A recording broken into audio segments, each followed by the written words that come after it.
We are ready to start this meeting. Okay, wonderful. I'd like to call this meeting to order. Today is February the 1st, and I think we have a new board member, right? I'm here. I'm Yes, one new one. Hi. good. And who else? Don't we have a couple of new people? Uh, City Councilman Bolden. All right. Hi, Mr. Bolden. All Good right. afternoon.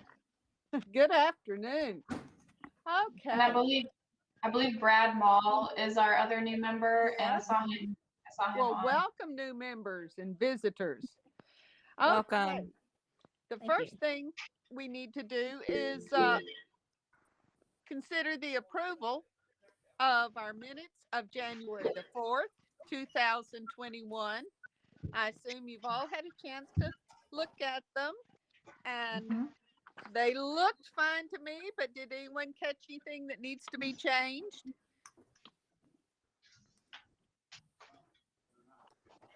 No, they look good to me. I'll make a motion that we approve them as they were submitted. Wonderful. Thank you. Second. Thank you for the second. All in favor, state aye, please. Aye. Aye. Wonderful. All right. Now, the first thing on our agenda today is to case number HO 2021-001. And this is, I'm hearing an echo. Is that me? Yeah, can we make sure if you're not actually speaking, if you can go ahead and mute yourself, that might help a little bit. Okay. All righty. This is 1609 Rayburn Drive, and it is Sunset Galilee Baptist Church. And this is the requested action is a historic overlay zoning designation. And Perky, I know that you're greatly involved in this. Would you like to bring us up to speed on this?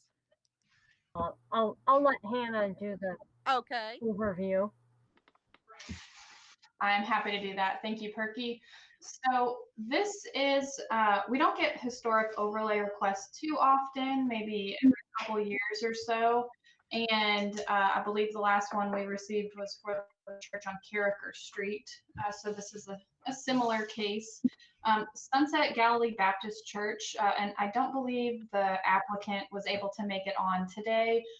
But we have been in contact about this, so hopefully if there are any questions, I can try to answer. But historic overlay is for properties that are outside of any of the National Register districts in order to gain some of the benefits of designation. And so that is what this one would be. It's outside of any of the National Register historic districts. So it is a zoning change, which is why there's a more robust approval process. So after it goes through Hlpc and y'all either approve or deny, well, if you deny it won't go any farther, but if you do, then it'll go to planning and zoning and then city council. And actually it will go, even if you vote to deny, it will go forward to allow those groups to vote on it as well. The Sunset Galilee Baptist Church is, and it's all here in the staff report, so I won't go into it too much. A nice report. Thank you. It's eligible under criteria 2 and 3 for its association with the African American community in that on that side of town, and then for its association with Charlotte Stokes, who was a longtime director of the Nacogdoches Head Start program and really grew that program from something small to something pretty remarkable. So those are the criteria, and so it's just a recommendation on our part. But we're going to leave it up to Hlpc whether to, what y'all feel you should vote for this one. Right. And it does satisfy two of the criteria. Okay. Do we have any discussions on this? Perky? Yes. I have a question, and I'm sure it's because of the form. There was no date given for this structure. And I realize this was a zoning form, but I think we should know what date it was built. Do they have that information? Well, let me just ask one question then, now that you brought up the date of the structure. Now, this is not the original Sunset Galilee Baptist Church structure. They moved there probably in 1979, and that used to be Harrier Hill Baptist Church. Oh, The, right. the original Sunset Baptist Church was on Wood Street. And back in, I'm going to guess somewhere in probably 1978 to 1980 is when they moved over on Rayburn Drive from Wood Street. I remember back in the late 50s, early 60s, going to that church on Wood Street because I had a family that lived nearby there. And I guess the structure was purchased, I think, in 1979 by the Sunset Galilee Church. I don't know exactly if they moved in that year or not, but that's when the property was purchased. Oh, well, that's interesting. Perky, what do you have to say? Well, so I guess the question still remains the building date. And what was the name of the previous congregation that possibly built it? Harrier Hill Baptist Church, HOYAHILL Baptist Church was the original name of that building. Mm-hmm. Is the structure on Wood Street still there? No. They sold that property to Memorial Hospital. Oh, okay. So just an important thing to remember is that it's not the structure itself that is eligible. It's the congregation there. It's the site. So Right. the structure does matter, and they'll be subject to any sort of HLPC guidelines for changes to the structure. But it's more about its association with these people and the community and the culture. So I'm glad you pointed keep that in that out. mind as you consider the significance. Because that was throwing me a little bit. Yes. Yes, ma'am. Okay. All right. Keeping that in mind, are there any more questions? I'm good. So, Yes, I mean, please. I guess I would like, so it's not the structure itself, it's someone that's been part of the church is the reason why this is a request, right? Right. Charlotte Stokes. Yeah. Now, in that church history, is that person mentioned in the church history? I believe so. Well, Miss Williams is a member of the congregation, and she's the one who found the connection with Miss Stokes and interviewed her. I mean, you know, each church has a history, and they every year, well, at least in our communities, every year they have a church anniversary, and there's always a church history read out during that anniversary. And I was just wondering if she was mentioned in that, since we are basing this on that person. I have just read the stuff in front of me, and I really don't have an answer for that question. Hannah, do you have an answer? Have we lost Hannah? I'm sorry, can you repeat that? I was just wondering, is Charlotte Stokes associated with this church? Yeah, she's a member. She's been a member. Yeah. She's been a member Oh, I know her dad was a member of the church, Right. probably in Arthur the, Weaver. yeah, probably 40s or 50s, somewhere in that time frame. And she's been a member there for quite a while. Okay, But so she's Go been a ahead, member. Perky. It sounds like she's been a member of the church when it was in both locations. Right. Yeah, well, I don't know about her, but I know her father was. Family, right? Okay. Mhm, Yeah. mhm. Okay. All right, and since this is a public hearing, we'll need to, there was no one who asked to speak today, but if anybody who's on this call would like to speak, they have an opportunity now. Yes. Hi, everybody. My name is Flora, and I'm actually not here to represent this matter, but I just wanted to reiterate that Ms. Stokes is an integral mover and shaker and founder of the Get Up Head Start, which is an incredible community program that most of you know about. And so, reiterating Hannah's point, if there is evidence that she was associated with this congregation, I hope that will be seriously weighed in your decision. Yes, thank you. Anyone else?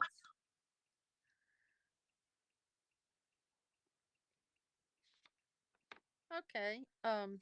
Hannah, do we need to close the public forum section of this? Yes, we can do that now. All right. Okay. Do we have any more discussion?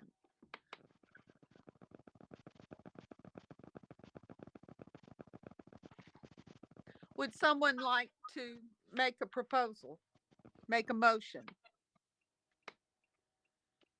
I move that we accept this proposal.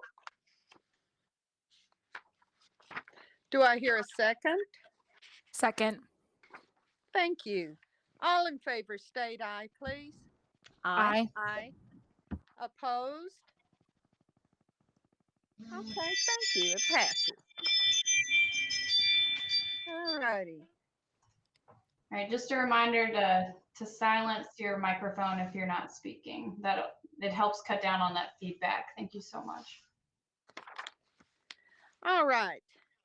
Now we have the public hearing to discuss the overlay for lot 15, block 59. Wait a minute, have I missed something? No, I'm sorry. I have missed something. Discuss and consider the local landmark designation application for 602 Virginia Avenue. Thank you, Carol. And we do have the applicant on this video call, and if we have questions, we can direct them to her. So this house, 602 Virginia Avenue, is one of the many structures in Nacogdoches that was designed by Diedrich Rolfs, who is the most well-known architect in Nacogdoches history. It was featured in Jerry Jackson's book, Designing Modern Nacogdoches, and it is also contributing to the Virginia Avenue Historic District for that National Register nomination. So it is eligible for local landmark designation under Criterion C, identification with a person or persons who significantly contributed to the culture and development of the city. Right, I know this house well. All right. I love all the good photographs and everything. And this house, of course, I miss Deanne Malpas. I do, but anyway, this is wonderful. Do we have any questions for the owner? I have a question for staff. Okay. One is a comment that we'll need to fix the address in the beginning of this, just so there's no confusion. Oh, absolutely. It has a 1 in front of it, doesn't it? And secondly, I wasn't sure if there was a mistake with C or if it was supposed to be G with the architect. Let me look. There's 2 criteria. That is a mistake on my part. I apologize. I think I switched up my criteria. So I was using the criteria for designation in general for the city whereas there are specific ones in this application form. So that's my fault. I'll make sure that's noted. Okay, because I think G is more appropriate. Good, It's good. clear what we're voting on. I didn't even notice that, but you're exactly right. Can y'all tell I'm near the railroad tracks? Well, it's Yes. better now. Okay. All righty. Are there any questions now that that's been corrected?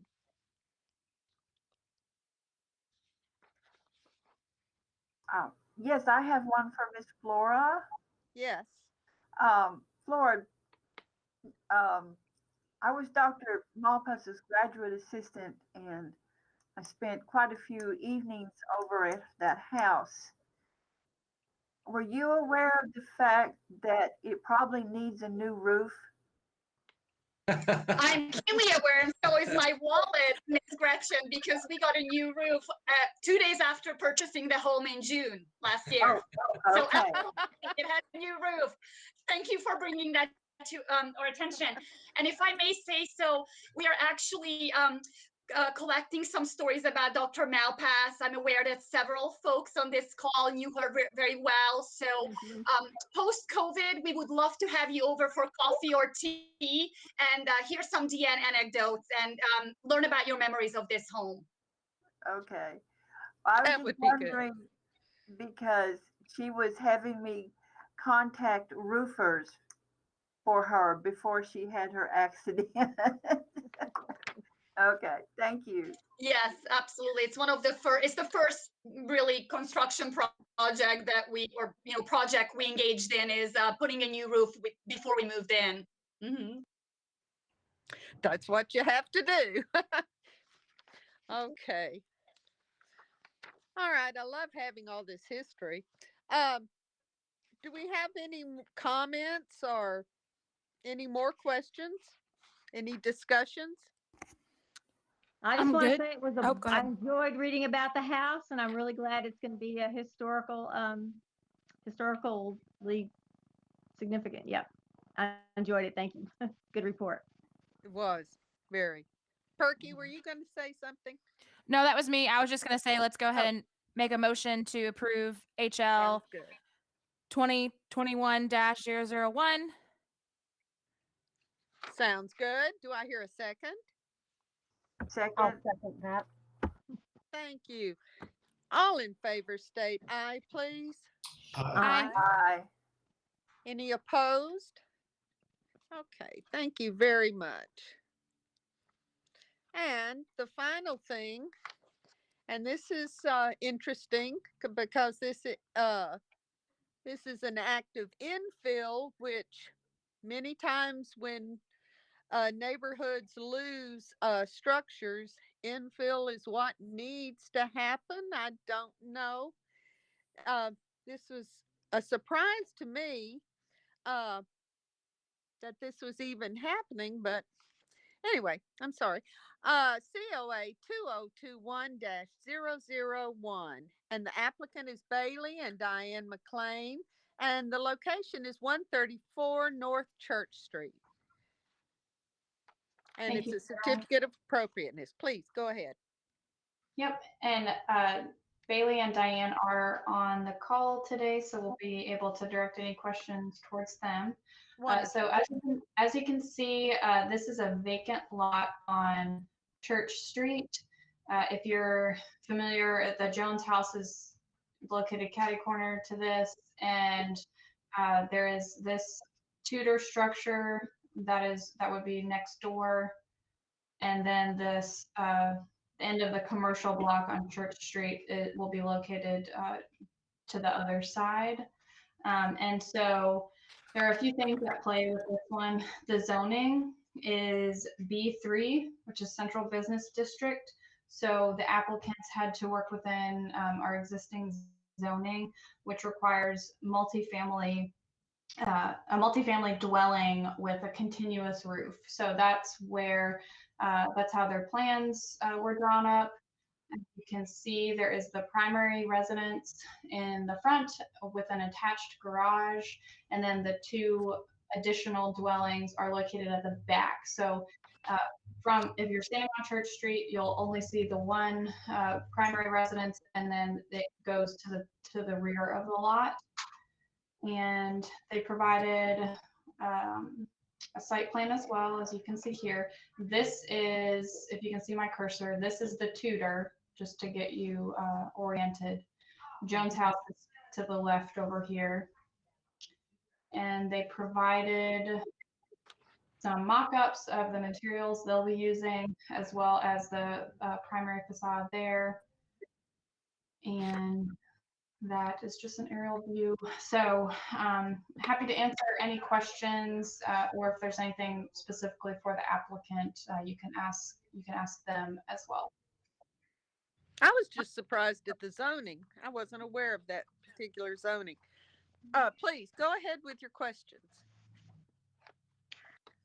Well, I have a couple questions, but I first want to say that I think it's a really great design. I love the way the part that's facing the street has a door and has a little front porch, so it kind of has that neighborhood welcoming feeling to it. It does, doesn't it? And I think that really makes a huge difference. So I was just going to ask if we know anything yet about like the landscaping, or if there'll be, I know there are some trees taken down, and just anything about landscaping that is already in place, or that, you know, applies, that we you know, I don't know what all the regulations are, but I'd be interested to hear about that. And also, I can't really tell how close it is to the edge of the property. It looks like it's pretty close, but I know the owners have a vacant lot before the building starts, so that's probably fine. Anyway, that's all. And the only other question I had, I looked on the thing that we wrote on the description, and it said a driveway will be installed on the west side of the structure. But I think that meant the north side. Am I right? That is correct. Okay. That's all. Okay. I was just going, wait a minute, the west side. Okay. Right. Okay. And anything else actually that you can tell us about how you got the idea for this structure, and, you know, how you got such a great design, and you know, what you know about the neighborhood that inspires you to make it fit in so nicely, that kind of stuff. I would just love to hear from y'all. Anything about that you have to say? I'm going to jump in real quick. So Okay. HLPC does not regulate landscaping. We're happy to hear your plans, but HLPC does not make any recommendations on landscaping. And then your second question about setback, if you look on the screen now, you can see it's a fairly even setback with the Tudor next door. So let me scroll up to that photo. You can see that setback there. So it would be similarly placed. Oh, okay. Okay. So there'll be a little bit of a front yard then too, huh? Yes. Okay. A little bit. A little bit, but yeah. But not just The little constant Tudor every- house doesn't have much of a front yard. No, not at all. Not at all. Not at Right. all. If you go back to the picture, the graph of the front, we kind of have that in mind. The house will be a few steps up from the street, and maybe have a little, you know, I don't know if painting wall is the right word, but something like that. So you would step up from the street. It wouldn't be. Okay, that's good. That looks good. Yeah. All right. I like it. Do you know, traditionally porches need to be up from the street just a wee bit, because it gives the feeling of security for people sitting on the porch, because you're not quite eye to eye. So exactly, that's really fitting with tradition. I love it. Yeah. We're excited. And we love trees.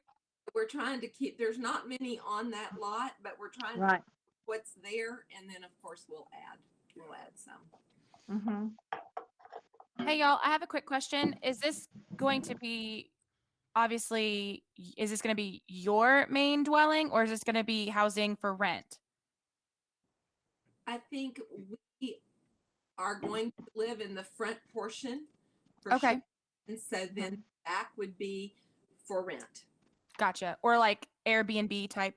Yes. Yeah. Okay. We haven't ironed all that out yet, but yeah. Understood. Okay, that's what I was wondering. Okay, I love it. I think it's a cute little house. I love that style. That's like my dream style house, so I love it. It is nice. We're excited about it. Yeah, I think it's a great move. It'll make a really nice addition to downtown. It will. And every time there is a gap, it's nice to fill it in. So Especially with something like that. Yeah. Yeah. It is. Absolutely. Okay. Well, you Go guys, ahead. I live right around the corner on Hospital Street, so I'm going to already welcome you to the neighborhood. Even though I know Wonderful. Thank you. Thank you. So I was gonna say I moved to approve COA. Hold on, I still got some questions. Oh, Perky has go questions. ahead, Sorry. Good, Perky. Speak up, No. Perky. Well, I've been waiting. There's lots of talk. I have a question on, because it's not quite clear to me on this map. How much distance is there going to be between the, I don't know if you want to call it the back or the side, the south side, and the neighboring art gallery? How much room? Where does this fit on the lot compared to Okay, bumping up against that brick gotcha. building? There is another lot between us and the art gallery. Okay, so this wasn't clear on which area this was going in on. What are you doing?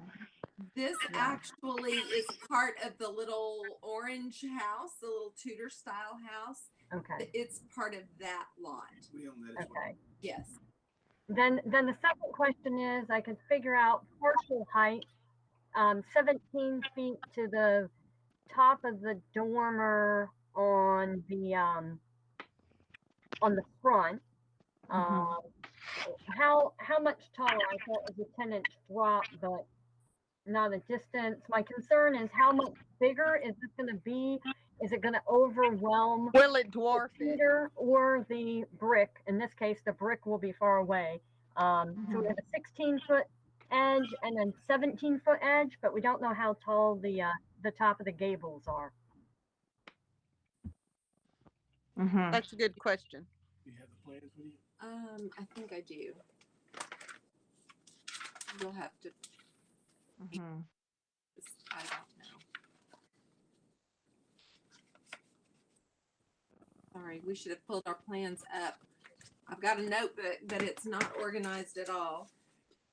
It's the first floor has a 9-foot ceiling, so you're going to go about probably 3 feet, 2 to 3 feet up off the grade for the porch to be level off the street. So you've got 2 or 3 feet there. You've got 9 feet there. Then you have 8-foot ceilings on the upstairs, and it's a shed dormer up there. So there's not very much attic up there, because as you can see, there's living area under those dormers. In fact, the dormers, will kind of look like a little A-frame type thing. Yeah. So I'd say 9 feet plus 8 feet plus 2. About 20? Ma'am? About 20, does it look like? Yeah, probably not that much, actually.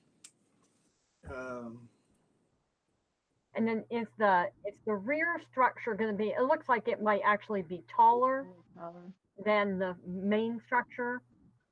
Maybe a foot or 2. Okay. I was just trying to get a scale.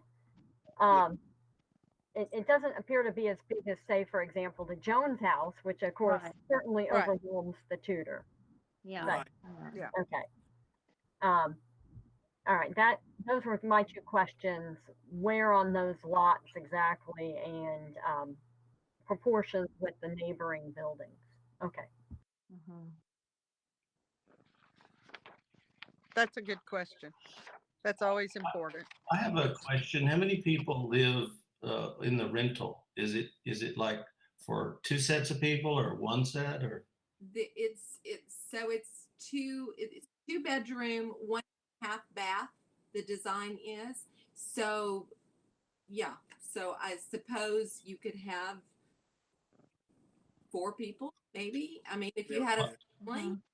I was just curious if you're going to rent it to 2 different sets of people or just one family kind of thing. Is it one rental or a duplex? Well, honestly, it's like a duplex.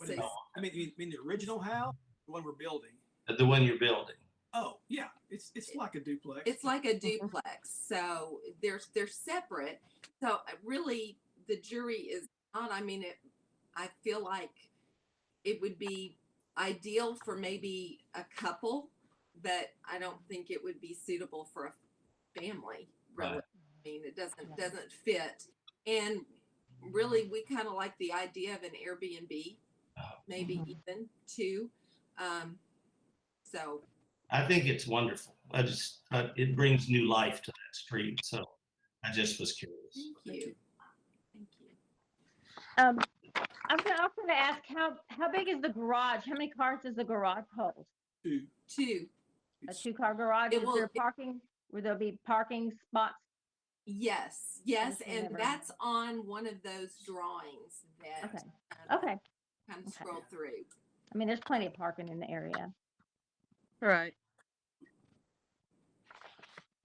Do you mind if I share one short thing? Because when Brad mentioned bringing the street back to life, I just heard a story just this year that North Church Street, that whole block used to be full of businesses.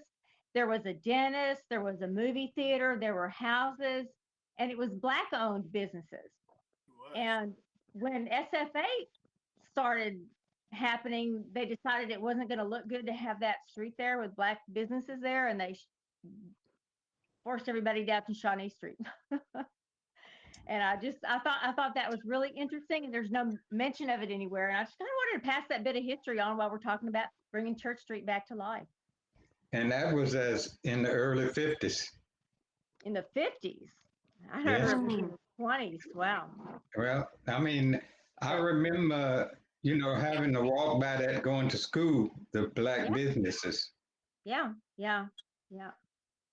Well, there was an article in the Sentinel, and one of the reasons that City Council was actually talking about it, and they said they didn't want the Black kids and the white kids to have to crisscross paths going to school. Yeah. Oh, yeah. They made us walk they wouldn't let us even walk downtown to go to school. We had to go on the side street.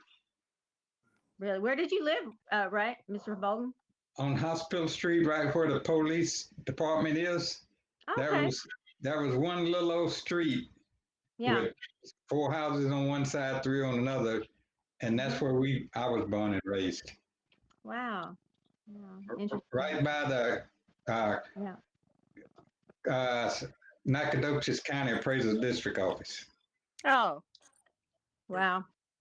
Right there. Anyway, I just thought I'd mention that. Did we have any more questions for the applicants? Do we have any more questions for the applicants?